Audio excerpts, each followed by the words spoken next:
אם השמות לומו ואולגה לא אומרים לכם כלום, אתם יכולים לדלג לאפליקציה הבאה, כי בטח לא תבינו מה כל כך מיוחד בתמונות שנראות כאילו צולמו במצלמת פלסטיק זולה וישנה.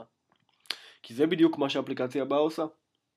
קבלו את הקאמרה בג, אפליקציה קטנה ומדליקה שתהפוך את התמונות הרגילות שלכם לתמונות לואו-טק, כאילו צולמו במצלמות צעצוע בשנות ה-80 ואפילו לפני.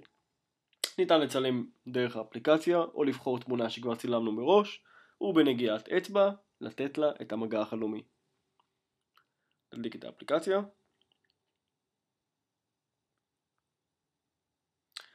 ולצורך ההדגמה נבחר תמונה מתוך אלבום המכשיר. וכעת בעזרת החלקת אצבע על המסך נקבל את האפקטים הבאים. האפקט הראשון נקרא אלגה, שבעצם מדמה את מצלמות האולגה הישנות עם הצבעים הזוהים והשוליים המושחרים. אגב, לא מדובר בטעות כתיב של יוצר האפליקציה, השם שונה מאולגה לאלגה על מנת לא להפר זכויות של בעלי המותג. האפקט הבא נקרא Color Cross, עם צבעים נועזים יותר. האפקט הבא נקרא לולו, גם כאן לא מדובר בטעות כתיב, והכוונה היא כמובן למצלמות הלומו. תחום הלמוגרפיה הוא טרנד חזק מאוד כיום בעולם הצילום.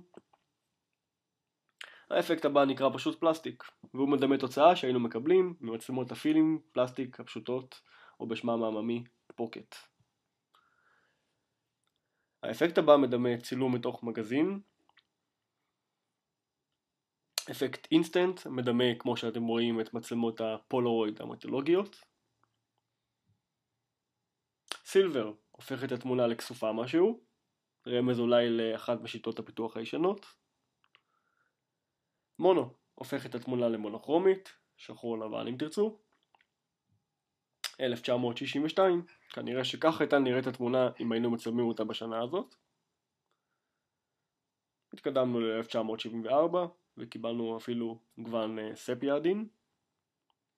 האפקט הבא, סינימה, הופך את התמונה לכזאת, הלקוחה מתוך סרט קולנוע. אינפרד, לאוהבי הז'אנר. ופישאי, המדמה על צ'אט עין הדג. וחזרנו לתמונה המקורית. ניתן לשמור בקלות כל אפקט, ואף לשלוח במייל, בלי לצאת מהאפליקציה. זו הייתה הקאמרה בג, אפליקציה לאוהבי הלומוגרפיה והסגנון הישן.